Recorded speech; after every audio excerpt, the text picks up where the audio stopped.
Hey hello guys, welcome back to Career Launch Education Centre. तो आज बात करेंगे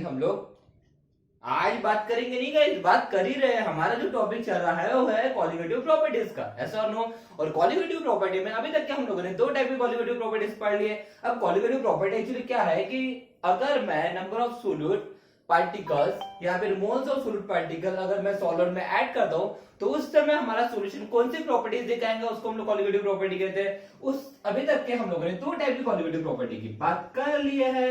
कौन सा है? एक है RLVP, जिसको हम लोग क्या कहेंगे, relative lowering of vapour pressure. इस relative lowering of vapour pressure में क्या देखिए हम लोगों ने कि अगर मैं मान के चलिए ये सॉल्वेंट है, सॉल्वेंट में सोल्यूट अगर मैं ऐड कर देता हूं, सोल्यूट के मोल्स ऑफ पार्टिकल या नंबर ऑफ पार्टिकल ऐड कर देता हूं, तो जो मेरा वेपर प्रेशर ऑफ सॉल्यूशन है, वेपर प्रेशर ऑफ जो सॉल्यूशन है, ये क्या हो जाता है? डिक्रीज हो जाता है। ये हम लोगों ने RLVP में देखे। उसके बाद हम लोगों ने देखे एलिवेशन इन बॉइलिंग पॉइंट। क्या देखे? Elevation in boiling point. Second type की जो हम लोगों ने कॉलिगेटिव प्रॉपर्टी देखी, इसमें नाम भी छुपा था एलिवेशन। एलिवेशन का मतलब क्या होगा? इंक्रीज होगा। इट मीन दैट अगर ये मेरा सॉल्वेंट है, इस सॉल्वेंट में अगर मैं सोल्यूट के पार्टिकल्स अगर ऐड कर देता हूं तो जो मेरा बॉइलिंग पॉइंट ऑफ सॉल्यूशन है, जो मेरा बॉइलिंग पॉइंट ऑफ सॉल्यूशन है, वो क्या हो जाएगा? इंक्रीज हो जाएगा। ऐसा नो? सो गाइस, आज हम लोग बात करने वाले थर्ड कॉलिगेटिव प्रॉपर्टी की, जिसको हम लोग कहेंगे डिप्रेशन इन फ्रीजिंग पॉइंट। किसकी बात करेंगे? डिप्रेशन इन फ्रीजिंग पॉइंट की। तो क्या होता है डिप्रेशन इन फ्रीजिंग पॉइंट? वही करेंगे, सॉल्वेंट होगा, सॉल्वेंट में हम लोग ऐड करेंगे, सोल्यूट ऐड करेंगे और फिर देखेंगे कि उसका फ्रीजिंग पॉइंट जो है वो बढ़ेगा या घटेगा। लेकिन मुझे लगता है अगर आप लोगों का ध्यान बराबर है, नाम में कुछ तो भी यहाँ पे छुपा हुआ है। क्या बोला है? डिप्रेशन। डिप्रेशन का मतलब ही क्या होता है? डिक्रीज होना। डिप्रेशन का मतलब ही क्या होता है? डिक्रीज होना। इसका मतलब है फ्रीजिंग पॉइंट क्या होने वाला है? डिक्रीज होने वाला है। It's a very simple concept. जिन लोगों ने अभी तक के पूरे लेक्चर्स देखे, वीडियोस देखे, उनको ये समझने में बिल्कुल भी दिक्कत नहीं जाएंगी गाइस। बहुत ही सिंपल सा टॉपिक चल रहा है अभी हमारा। ओके, चलो स्टार्ट कर देते इस चीज को। क्या है देखते हैं कैसा होने वाला है, किस तरह से होने वाला है वो देखेंगे। ठीक है, लेट्स स्टार्ट। सो गाइस, हमारा टॉपिक है depression in freezing point, that is depression in freezing point. Depression in freezing point. Okay, so क्या होने वाला गाइस, अगर मान के चलिए यहाँ पे ये एक मेरा कंटेनर है, इस कंटेनर में अगर मैं यहाँ पे सॉल्वेंट है, इस सॉल्वेंट में अगर मैं सोल्यूट ऐड कर देता हूँ, या इस कंटेनर में क्या कर देता हूँ बेटा मैं, ये कंटेनर है, इस कंटेनर में मेरा सॉल्वेंट है, सॉल्वेंट में मैंने क्या कर दिया? सोल्यूट ऐड कर दिया। तो होता क्या है कि सॉल्वेंट में मैं जब सोल्यूट ऐड कर देता हूँ, सॉल्वेंट में क्या कर देता हूँ? सोल्यूट ऐड कर देता हूँ, तो इसका जो फ्रीजिंग पॉइंट होता है, इसका जो फ्रीजिंग पॉइंट, फ्रीजिंग पॉइंट मतलब जानते हो ना? चलो देख लेते हैं फ्रीजिंग पॉइंट मतलब क्या होता है। लेकिन क्या जो फ्रीजिंग पॉइंट होता है, जैसे कि हम लोग हमारे घर में जो पानी होता है उसको फ्रीज करते हैं, बराबर है, उसको आइस फॉर्म में कन्वर्ट करते हैं। फ्रीज करना मतलब भी इनडायरेक्टली क्या करना है? उसका सॉलिडिफिकेशन करना। फ्रीज करना मतलब उसको क्या करना? सॉलिडिफिकेशन करना। मतलब लिक्विड का कन्वर्जन हमें किसमें करना है? सॉलिड में कन्वर्ट करना है। ऐसा हो। तो यहाँ पे क्या होता है गाइस कि ये डिप्रेशन इन फ्रीजिंग पॉइंट मतलब होता क्या है कि अगर सॉल्वेंट में मैं सोल्यूट ऐड कर देता हूँ, मोल्स ऑफ सोल्यूट ऐड कर देता हूँ, या number of particles of solute add कर देता हूँ, तो ये जो मेरा सॉल्यूशन बन जाएगा, क्या बन जाएगा गाइस? सॉल्यूशन बन जाएगा। तो इस सॉल्यूशन का जो फ्रीजिंग पॉइंट होता है, इस सॉल्यूशन का जो फ्रीजिंग पॉइंट हो जाता है, वो क्या हो जाता है गाइस? डिक्रीज हो जाता है। It means that we can say that if we added the solute if we added the solute in solvent if we added the solute in solvent, the freezing point of solution decreases. The freezing point of solution decreases. It means that मैं क्या बोलने की कोशिश कर रहा हूँ बेटा, बहुत ही सिंपल सा टॉपिक है गाइस। यहाँ पे अपना कुछ ज्यादा एक्स्ट्रा लॉजिक लगाने वाली बात नहीं है। नाम में हमें समझ में आ रहा है किस तरह से हो रहा है, क्या हो रहा है। यहाँ पे क्या हो रहा है कि जब मैं सॉल्वेंट में सोल्यूट को ऐड कर देता हूँ तो यहाँ पे उसका फ्रीजिंग पॉइंट क्या हो जाता है गाइस? डिक्रीज हो जाता है। इट मीन दैट मैं ये बोल रहा हूँ, हो क्या रहा है कि यहाँ पे मेरा सॉल्वेंट जो है, सॉल्वेंट में ये मेरा सॉल्वेंट था, हाँ या ना?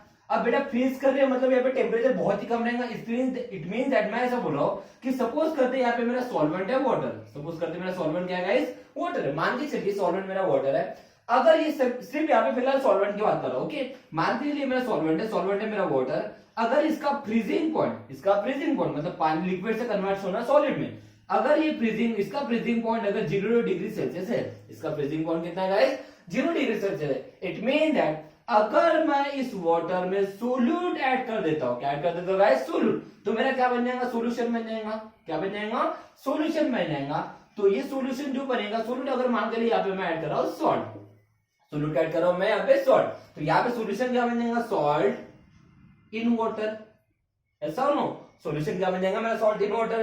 तो उस समय क्या हो जाएगा, इसका जो फ्रीजिंग पॉइंट होगा, इसका जो फ्रीजिंग पॉइंट होगा वो क्या हो जाएगा, कम हो जाएगा। इट मीन दैट कि अगर ये सॉल्वेंट है मेरा वाटर, तो इसका फ्रीजिंग पॉइंट अगर 0 डिग्री सेल्सियस है और इस सॉल्वेंट में अगर मैंने सोल्यूट ऐड कर दिया और मेरा सॉल्यूशन अगर बन जाता है, तो उस समय सॉल्यूशन का जो फ्रीजिंग पॉइंट हो जाता है, डिक्रीज हो जाता है। मतलब मैं बोल सकता हूं it is less than 0 degree Celsius. ऐसा नो, मैं क्या बोल सकता हूँ कि इसका जो फ्रीजिंग पॉइंट है वो क्या हो जाएगा बेटा, कम हो जाएगा। किससे बेटा, सॉल्वेंट से। मतलब मैं क्या बोल रहा हूँ, समझने की कोशिश कीजिए। इट मींस दैट हम लोग यहाँ बोल सकते हैं कि सॉल्वेंट का फ्रीजिंग पॉइंट 0 डिग्री सेल्सियस है, सॉल्यूशन का फ्रीजिंग पॉइंट 0 से कम है, मतलब -2 डिग्री सेल्सियस, -3 डिग्री सेल्सियस, उस तरह से कुछ कम हो जाएगा। इट मींस दैट यहाँ पे हमें क्या समझ में आ रहा है कि जो सॉल्वेंट का फ्रीजिंग पॉइंट है ये सॉल्यूशन के कंपैरेटिवली ज्यादा है, ऐसा और नो। तो इट मींस दैट डिप्रेशन, मतलब इन दोनों के बीच में अगर मुझे डिफरेंस निकालना है, इन दोनों के बीच में मुझे क्या निकालना है, डिफरेंस, तो depression in freezing point represent किया जाता है डेल्टा टी एफ से। किससे रिप्रेजेंट किया जाता है, डेल्टा टी एफ से। तो we can say that delta T F is nothing but, अब क्या हो रहा है मुझे बताइए, यहाँ पे फ्रीजिंग पॉइंट ज्यादा किसका है, सॉल्वेंट का है, बिकॉज ये 0 डिग्री सेल्सियस है। सॉल्यूशन का फ्रीजिंग पॉइंट तो लेस देन 0 डिग्री सेल्सियस है ना, इट मीन दैट वो नेगेटिव में आ चुका है। इसका मतलब ये बड़े में से हम लोग ऑब्वियसली देखिए टेम्परेचर की बात कर रहे हैं ना, यहाँ पे जहां पे मैं टेम्परेचर की बात कर रहा हूं तो 100% वो एक पॉजिटिव टर्म रहने वाली है यहाँ पे, ऐसा और नो। तो क्या होने वाला है, यहाँ पे फ्रीजिंग पॉइंट किसका जाता है, सॉल्वेंट का, फ्रीजिंग पॉइंट किसका कम है, सॉल्यूशन का। तो वी कैन से दैट मैं इसमें से इसको माइनस कर सकता हूं, मतलब that is what freezing point of solvent minus freezing point of solution. क्या बोल सकते हैं हम लोग, that is what depression in freezing point is nothing but delta TF is equal to freezing point of solvent minus freezing point of solution। ऐसा और no, कोई दिक्कत है? थोड़ा सा ध्यान दीजिए, समझने वाली बात है कि ये जो चीज है ना, एलिवेशन इन बॉइलिंग पॉइंट की एग्जैक्टली अपोजिट है। जब एलिवेशन इन बॉइलिंग पॉइंट की बात करते हैं, जो हमारा उसका जो बॉइलिंग पॉइंट था सॉल्यूशन का ज्यादा था एज कंपेयर टू सॉल्वेंट, ऐसा और नो। लेकिन यहाँ पे क्या हो रहा है बेटा, सॉल्वेंट का फ्रीजिंग पॉइंट जो है ज्यादा as compare to solution. Okay, but sir ये फ्रीजिंग पॉइंट बहुत देर से हम लोग फ्रीजिंग पॉइंट बोल रहे हैं, तो ये फ्रीजिंग पॉइंट एक्चुअली होता क्या है? तो बेटा फ्रीजिंग पॉइंट का मतलब क्या होता है, freezing point is nothing but, freezing point का मतलब क्या होता है, the temperature at which the vapor pressure of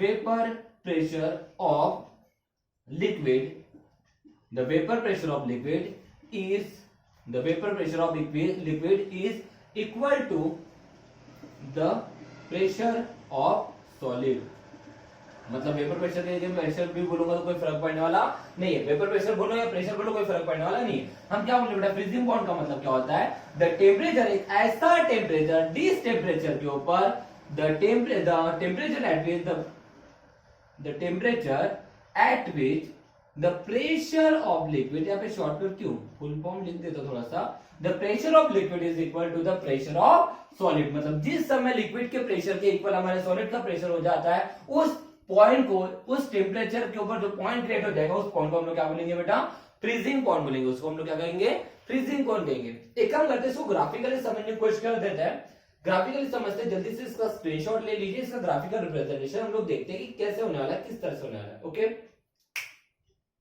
take a screenshot fast.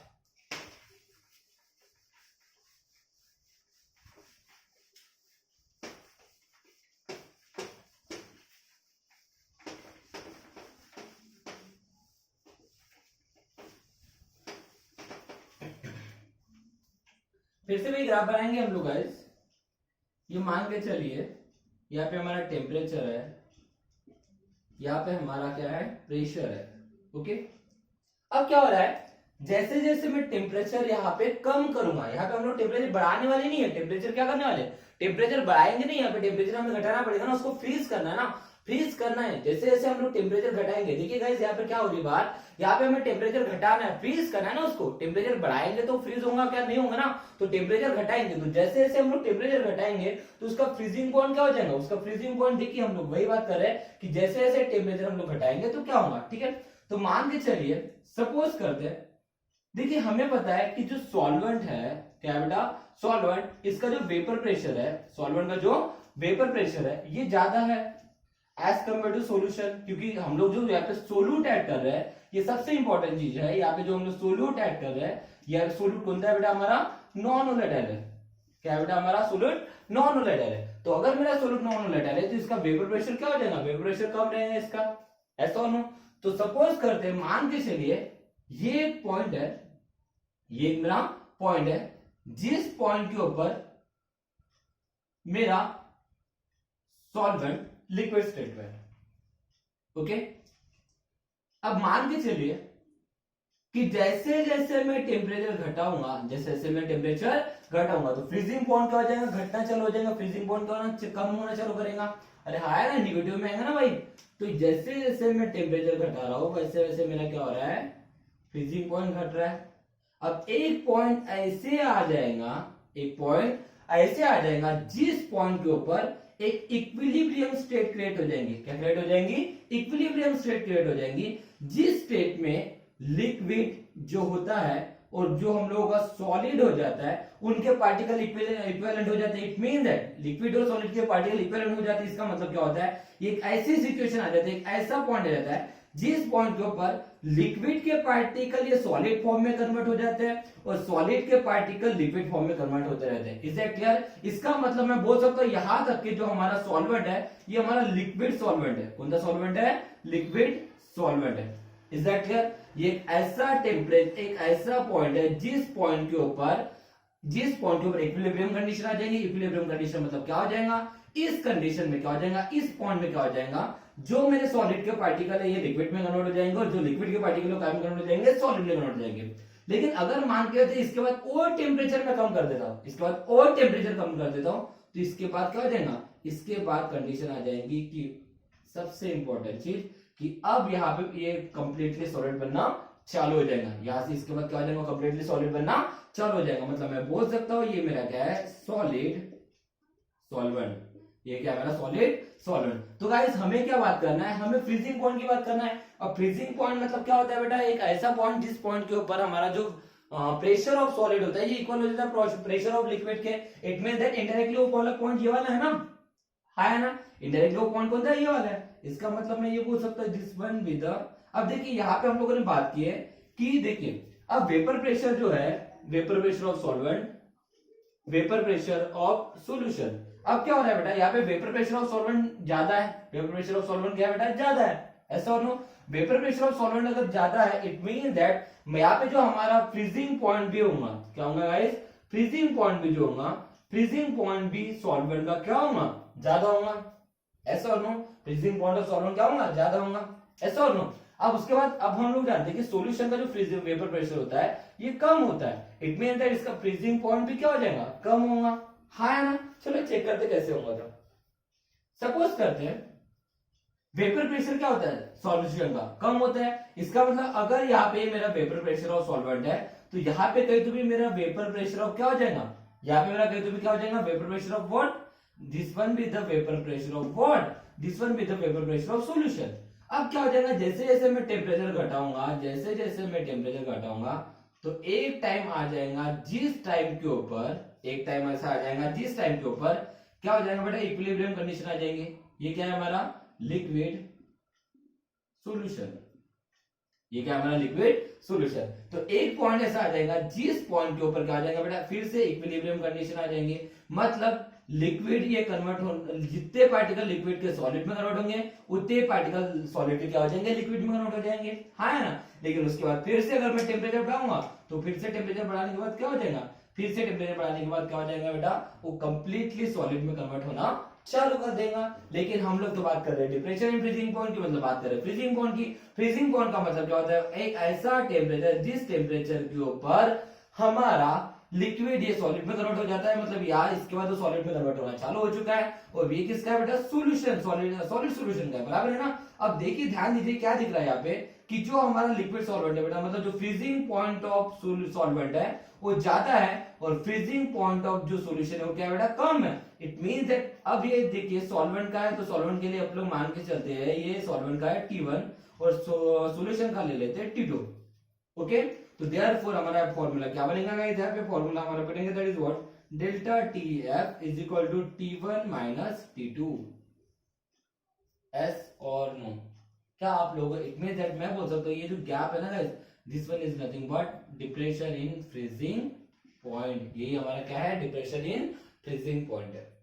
क्या आपको ग्राफिकल रिप्रेजेंटेशन समझ में आया गाइस? बहुत ही सिंपल है, बहुत ही सिंपल है कंसेप्ट, कही है नहीं यहाँ पे नया कंसेप्ट कोई नहीं है गाइस, बहुत ही सिंपल सा टॉपिक है। ओके चलिए जल्दी से स्क्रीनशॉट ले लीजिए, हम इसका और एक टॉपिक कंडक्ट कर लेते हैं, मतलब इसका फॉर्मूला देख लेंगे, डेरिवेशन देख लेंगे, न्यूमेरिकल पर्पस। ओके चलो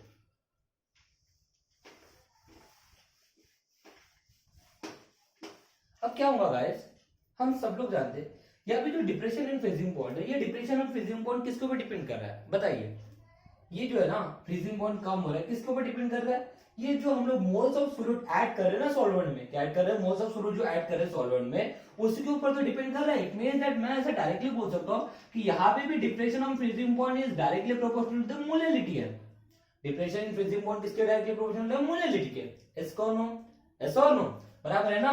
तो देयरफॉर मैं क्या बोल सकता हूं, delta TF is equal to KF into M, where delta TF is equal to depression in freezing point, उसके बाद KF यहाँ पे क्या होता है बेटा, क्रायोस्कोपिक कांस्टेंट।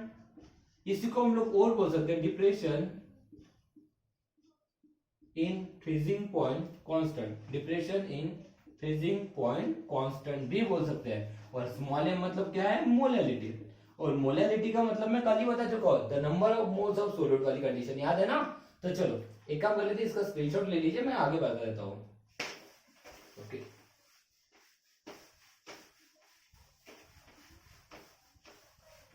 सो गाइस क्या हो जाएगा उसके बाद, therefore delta TF is equal to, molality का मतलब तो बताया ना, number of moles of solute, solute के लिए हम लोग 2 ले लेते हैं, बराबर है।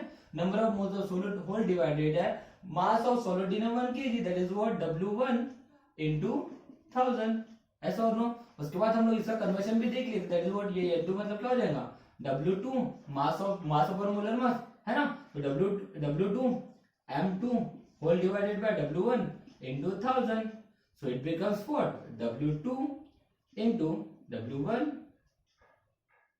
no W2 into 1000 whole divided by, ये इसके साथ मल्टीप्लिकेशन में आ जाएगा, नहीं इसके नीचे कुछ नहीं है, बराबर है। तो ये इसके साथ, ये इसके साथ, इसके नीचे कुछ नहीं है, मतलब यहाँ पे 1 है ना। Okay W2 into 1000 whole divided by W1 into M2, तो इसको देते हैं इक्वेशन नंबर सेकंड, उसको देते हैं इक्वेशन नंबर फर्स्ट, किसको, इसको देते हैं इक्वेशन नंबर फर्स्ट। ओके तो चलो पुट कर दीजिए, देयरफॉर क्या हो जाएगा, delta TF is equal to KF into molality की वैल्यू पुट कर दीजिए, W2 into 1000 whole divided by W1 into M2. This is what depression in freezing point in terms of mass of solute and in terms of mass of solvent. Is that clear guys? बहुत ही simple सा derivation था, बहुत ही simple सा topic था guys, I hope so आप लोगों को समझ में आ चुका है। तो नेक्स्ट लेक्चर में इसका लास्ट क्वालिटेटिव प्रॉपर्टी की बात करेंगे, जिसको हम लोग कहेंगे ऑस्मोटिक प्रेशर, और वो बहुत बहुत बहुत ज्यादा इंपॉर्टेंट है guys. Okay so thank you so much, have a nice day.